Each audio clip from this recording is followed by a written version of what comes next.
दोस्तों नमस्कार, मैं रूप जी शास्त्री अंक ज्योतिष के प्रथम अंक में आपका हार्दिक अभिनंदन करता हूँ। दोस्तों, अंक ज्योतिष पर संपूर्ण जीवन का भाग्य निर्धारित होता है। अंक ज्योतिष एक ऐसा ज्योतिष है जो व्यक्ति के शरीर के एक एक अंग पर अंकों का ही प्रभाव रहता है। अंकों से ग्रहों का भी निर्धारण होता है।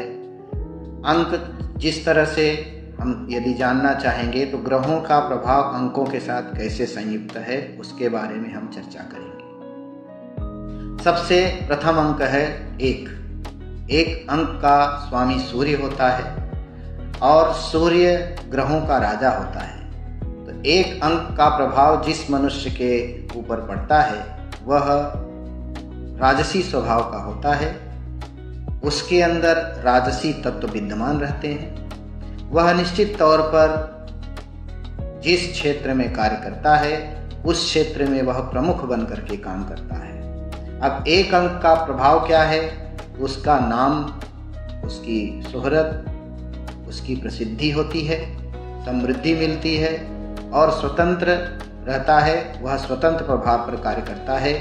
राजनेता होता है तो उसके अंदर राजनैतिक विशेषताएं बहुत ज़्यादा मात्रा में पाई जाती हैं। और ग्रहों का राजा सूर्य है तो निश्चित तौर पर एक अंक से प्रभावित करने वाला व्यक्ति भी राजा स्वभाव का ही होता है, घर का मालिक होता है।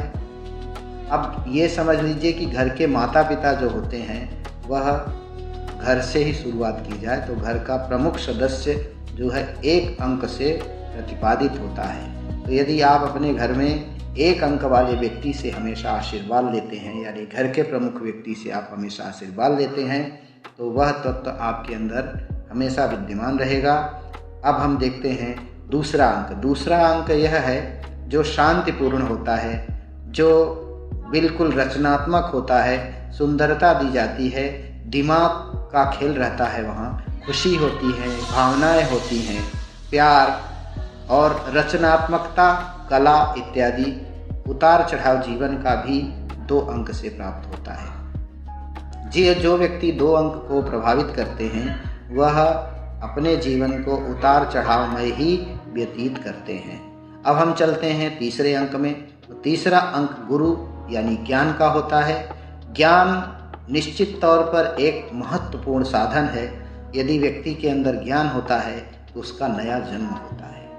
तो ज्ञान कहाँ से प्राप्त होता है? अध्यापक से, सलाहकार से, मार्गदर्शक से, बुद्धिमान व्यक्ति से।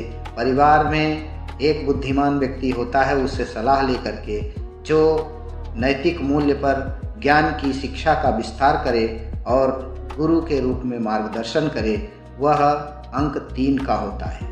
निश्चित तौर पर ज्ञान ही गुरु है और उस ज्ञान को प्रभावित करने वाला जो अंक है वह तीसरा अंक है। अब हम देखते हैं चौथे अंक पर प्रवेश करेंगे। तो चौथा अंक जो है राहु का होता है। राहु निश्चित रूप से बुद्धि भ्रमित करना, मार्ग से विचलित कर देना, मार्ग पर गलत गलत तरीके से कार्य करने की बौद्धिकता उत्पन्न करना इत्यादि, है ना। जहाँ अंधेरा हो अंधेरे में काम करना, अंधकार में जिद्दीपन होना, गहरा तकनीकी क्षेत्र में बहुत प्रवीण होना, सॉफ्टवेयर इत्यादि में वह प्रवीण होता है और उसके अंदर शिक्षा की अपार शैली होती है, जुगाड़ू प्रवृत्ति का होता है और वह निश्चित तौर पर आगे तो बढ़ता है लेकिन गलत रास्ते से आगे बढ़ता है। इसलिए राहु का जो अंक है वह 4 अंक होता है।